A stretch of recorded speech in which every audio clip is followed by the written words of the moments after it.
വടശ്ശേരി ദാമോദര മേനോൻ സതീശൻ എന്ന ഞാൻ. Shri V D സതീശൻ്റെ ഉജ്ജ്വല 2 master സ്ട്രോക്കുകളോടെ തുടക്കം. പലരും ശ്രദ്ധിച്ചു കാണും, ശ്രീ വി ഡി സതീശനെ വടശ്ശേരി ദാമോദരൻ സതീശൻ എന്നാണ് പലരും എക്സ്പാൻഡ് ചെയ്യുന്നത്. മാധ്യമങ്ങളടക്കം മുഖ്യധാരാ മാധ്യമങ്ങളെല്ലാം അങ്ങനെയാണ് വാർത്ത പോലും കൊടുക്കുന്നത്. പക്ഷേ ഇന്ന് അദ്ദേഹം സ്വയം ഇൻട്രൊഡ്യൂസ് ചെയ്തപ്പോൾ വടശ്ശേരി ദാമോദര മേനോൻ സതീശൻ എന്ന ഞാൻ എന്ന് എടുത്തു പറയുകയുണ്ടായി. അത് ഒരു മാസ്റ്റർ സ്ട്രോക്കാണ്. അത് നെഹ്റൂവിയൻ ലെഫ്റ്റിസ്റ്റായ ശ്രീ വി ഡി സതീശൻ ചെയ്യുന്നത് ബോധപൂർവമാണ്. എന്തുകൊണ്ട് ബോധപൂർവം എന്ന് പറയാൻ കാരണമെന്ന് പറഞ്ഞാൽ, പ്രമുഖ മാധ്യമങ്ങൾ പോലും വാർത്ത കൊടുത്തപ്പോൾ, ഉദാഹരണം ഇത് മാതൃഭൂമിയിലെ വാർത്തയാണ്. മാതൃഭൂമിയിലെ വാർത്തയിൽ പോലും മേനോൻ എന്ന വാക്കില്ല. കാര്യം എല്ലാവരും യൂഷ്വലി ടൈപ്പ് ചെയ്ത് കയറ്റുമ്പോൾ വടശ്ശേരി ദാമോദരൻ സതീശൻ എന്ന് മാത്രമാണ് ഫുൾ നെയിം കയറ്റാറുള്ളത്.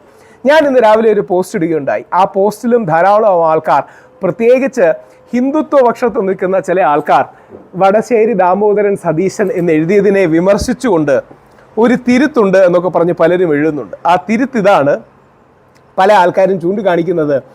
വടശ്ശേരി ദാമോദര മേനോൻ സതീശൻ എന്നാണ്. എന്തുകൊണ്ട് രാഹുൽ ഈശ്വർ മേനോൻ വിട്ടു എന്നൊക്കെ പറഞ്ഞ് വിമർശന ബുദ്ധിയോടെ ചില ആൾക്കാർ ചോദിക്കുന്നുമുണ്ട്. അതിൻ്റെ കൗതുകം, ശ്രീ സതീശൻ ബോധപൂർവം തന്നെ ഇത് പറഞ്ഞതാണെന്ന കാര്യത്തിൽ സംശയമില്ല. നമ്മുടെ നാട്ടിൽ കാസ്റ്റ് സർനെയിംസ് ഒരു കോൺട്രവേഴ്ഷ്യൽ ടോപ്പിക്കാണ്. അപ്പോൾ അദ്ദേഹം അത് എടുത്തു പറഞ്ഞതിൻ്റെ റീസൺ പോസിറ്റീവാണ്, നല്ല ഉദ്ദേശമാണ്. അതിൻ്റെ കാരണം, വർഗീയത ഇന്ന് ഏറ്റവും അധികം വ്യാപിപ്പിക്കുന്നത് ഈ സവർണ ഹിന്ദു വിഭാഗങ്ങളിലാണ്. വർഗീയതയുടെ കൂടുതൽ വ്യാപനം അവരാണ് വ്യാപിപ്പിക്കുന്നതെന്നല്ല, പക്ഷേ അവരിലേക്കാണ് പലപ്പോഴും വ്യാപിക്കുന്നത്. നമ്പൂതിരി നായർ വിഭാഗങ്ങളിലാണ് മുസ്ലിം വിരോധവും വർഗീയതയും ക്രിസ്ത്യൻ വിരോധവും ഒക്കെ ഭയങ്കരമായി വ്യാപിക്കുന്നത്. വ്യാപകമായി തന്നെ മുസ്ലിം ലീഗിൻ്റെ മിനിസ്ട്രിയാണെന്നും മുസ്ലിം ലീഗാണ് ശ്രീ വി ഡി സതീശനെ മുഖ്യമന്ത്രിയാണെന്നും ഒക്കെയുള്ള ദുഷ്ടലാക്കോടെയുള്ള കുപ്രചരണങ്ങളുണ്ട്. മുസ്ലിം ലീഗ് മാത്രമല്ല, കേരള കോൺഗ്രസ് മാത്രമല്ല, RSP മാത്രമല്ല, കേരളത്തിലെ സാധാരണ ജനങ്ങൾ ശ്രീ വി ഡി സതീശൻ അനുകൂലമായിരുന്നു. ശ്രീ കെ മുരളീധരൻ അടക്കമുള്ള നേതാക്കൾ ശ്രീ വി ഡി സതീശൻ അനുകൂലമാണെന്നാണ് പത്രമാധ്യമങ്ങൾ സൂചിപ്പിക്കുന്നത്. അപ്പോൾ ശ്രീ വി ഡി സതീശൻ വളരെ ബോധപൂർവം മാസ്റ്റർ സ്ട്രോക്കായി, ശ്രീ വി ഡി സതീശൻ ആദ്യം ചെയ്തത് പല ആൾക്കാർക്കും ഓർമ്മ കാണും. ശ്രീ വി ഡി സതീശൻ ആദ്യം ചെയ്ത കാര്യങ്ങളിലൊന്ന് ശ്രീപത്മനാഭസ്വാമി ക്ഷേത്രത്തിൽ പോവുകയാണ്. ആ പോയതിൻ്റെ റീസണും മനസ്സിൽ ഈ വർഗീയത തടയുക എന്ന ഗുഡ് ഇൻറ്റൻഷൻ, സതുദ്ദേശത്തോടു കൂടിയാണ്. ഒരു ദുരുദ്ദേശവും ഇല്ലാതെയാണ്, എന്നാൽ സതുദ്ദേശത്തോടു കൂടിയാണ്. തീവ്ര ഹിന്ദുത്വ അടർത്തിയെടുക്കാൻ ശ്രമിക്കുന്ന വിഭാഗങ്ങളെ തിരിച്ചു കൊണ്ടുവരിക എന്നുള്ളതാണ് ശ്രീ വി ഡി സതീശന് മുമ്പുള്ള ഏറ്റവും വലിയ രാഷ്ട്രീയ ലക്ഷ്യം.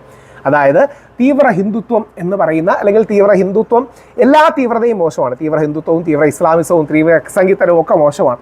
ഇവരെ മിതവാദത്തിലേക്ക് കൊണ്ടുവരികയാണ് നമ്മൾ വേണ്ടത്. അപ്പം തീവ്ര ഹിന്ദുത്വം വ്യാപിപ്പിക്കുന്ന വിഭാഗങ്ങൾ അടിച്ചേൽപ്പിക്കുന്നത് ഇത് നായർ വിഭാഗത്തിലേക്കാണ്, നമ്പൂതിരി വിഭാഗത്തിലേക്കാണ്. അങ്ങനെ തീവ്ര ഹിന്ദുത്വം വ്യാപിക്കുന്ന വിഭാഗങ്ങളായ നായർ വിഭാഗങ്ങളെ അടക്കം തിരിച്ചു കോൺഗ്രസിലേക്ക് കൊണ്ടുവരിക എന്നുള്ളതാണ് രാഷ്ട്രീയമായ വെല്ലുവിളി. കണക്കുകൾ നോക്കുകയാണെങ്കിൽ ടുഡേസ് ചാണക്യ പറയുന്നത് 40% നായർ വോട്ടുകൾ BJPക്ക് പോയി എന്നാണ്. 30-30 UDFനും LDFനും അവർ കൊടുത്തിരിക്കുന്നത്. പക്ഷേ അത് റിസൾട്ടിന് മുമ്പാണ്. ഈ വേവ് ഇലക്ഷനിൽ ഒരുപക്ഷെ 35%-40% 40% ഈക്വൽ ആയിരിക്കും നായർ വോട്ടുകൾ വിശിഷ്യ BJPക്കും കോൺഗ്രസിനും പോയിട്ടുള്ളത്. ഈ നായർ വോട്ടുകളെ തിരിച്ചു കോൺഗ്രസിലേക്ക് കൊണ്ടുവരിക എന്നുള്ള വലിയൊരു പൊളിറ്റിക്കൽ ഗോൾ, ഒരു രാഷ്ട്രീയ ലക്ഷ്യമാണ് ശ്രീ വി ഡി സതീശന് മുമ്പിലുള്ളത്. അദ്ദേഹത്തിന് അറിയാം അതൊരു നെഹ്റൂവിയൻ ലെഫ്റ്റ് സ്പേസിൽ നിന്നുകൊണ്ട് ചെയ്താൽ ശരിയാകില്ല. പകരം അദ്ദേഹം ചൂസ് ചെയ്തത് ഒരു ഗാന്ധിയൻ സ്പേസാണ്. അദ്ദേഹം ഇത്തരം കാര്യങ്ങൾ രാഷ്ട്രീയ നേതാക്കൾ പറയാതെ പറയുന്നതാണ് എന്ന് നമുക്ക് പലപ്പോഴും അറിയാം. ശ്രീ വി ഡി സതീശൻ്റെ ആ ഇൻട്രോയും നമുക്കൊന്ന് കേൾക്കേണ്ടത് തന്നെയാണ്. അതിൽ വളരെ സിഗ്നിഫിക്കൻ്റ് ആയിട്ട് അദ്ദേഹം പറഞ്ഞിരിക്കുന്നു. അതാണ്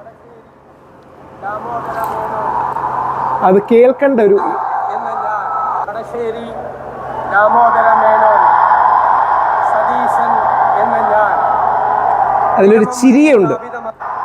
വടശ്ശേരി ദാമോദര മേനോൻ സതീശൻ എന്ന ഞാൻ നിയമം വഴി സ്ഥാപിതമായ ഭാരതത്തിൻ്റെ ഭരണഘടനയോട് നിർവ്യാജമായ വിശ്വസ്തതയും കൂറും പുലർത്തുമെന്നും ഞാൻ ഭാരതത്തിൻ്റെ പരമാധികാരവും അഖണ്ഡതയും നിലനിർത്തുമെന്നും ഞാൻ കേരള സംസ്ഥാനത്തെ മുഖ്യമന്ത്രി എന്ന നിലയിലുള്ള എൻ്റെ കർത്തവ്യങ്ങൾ വിശ്വസ്തയോടും മനസാക്ഷിയെ മുൻനിർത്തിയും നിർവഹിക്കുമെന്നും ഭരണഘടനയും നിയമവും അനുസരിച്ച് ഭീതിയോ പക്ഷപാതമോ പ്രീതിയോ വിദ്വേഷമോ കൂടാതെ എല്ലാ തരത്തിലുള്ള ജനങ്ങൾക്കും നീതി ചെയ്യുമെന്നും ദൈവത്തിൻ്റെ നാമത്തിൽ സത്യം ചെയ്യുന്നു.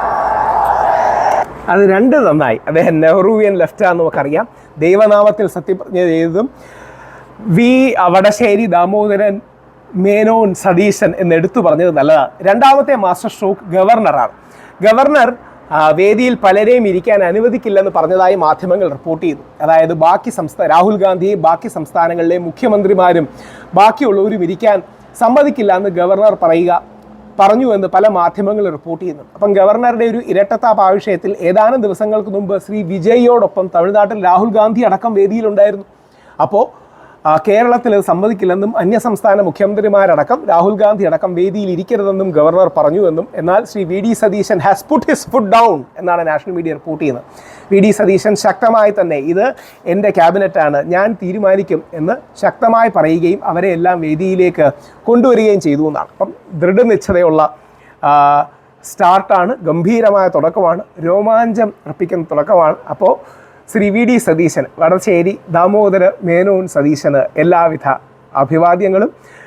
വികസനത്തിൻ്റെ പാതയിൽ വർഗീയതയില്ലാതെ കേരളത്തെ നയിക്കാൻ കഴിയട്ടെ. കോൺഗ്രസ് എന്ന എല്ലാ പ്രസ്ഥാനങ്ങളുടെയും മാതാവിലേക്ക്, ഇന്ന് കാണുന്ന BJPയും CPMഉം കമ്മ്യൂണിസ്റ്റ് പ്രസ്ഥാനങ്ങളും എല്ലാം കോൺഗ്രസിൽ നിന്നാണ് വരുന്നത്. കോൺഗ്രസ് സോഷ്യലിസ്റ്റുകളാണ് കമ്മ്യൂണിസ്റ്റുകാരായി പോകുന്നത്, CPIയും CPMഉം ആവുന്നത്. കോൺഗ്രസിലെ വലതുപക്ഷമാണ് ഇന്ന് നമ്മുടെ BJP ആയി മാറുന്നത്. അപ്പോൾ അവരെ എല്ലാം മാതൃസംഘടനയിലേക്ക്, the mother of all organisations, കോൺഗ്രസിലേക്ക് തിരിച്ചു കൊണ്ടുവരാൻ അദ്ദേഹത്തിന് കഴിയട്ടെ. എല്ലാവിധ ആശംസകളും.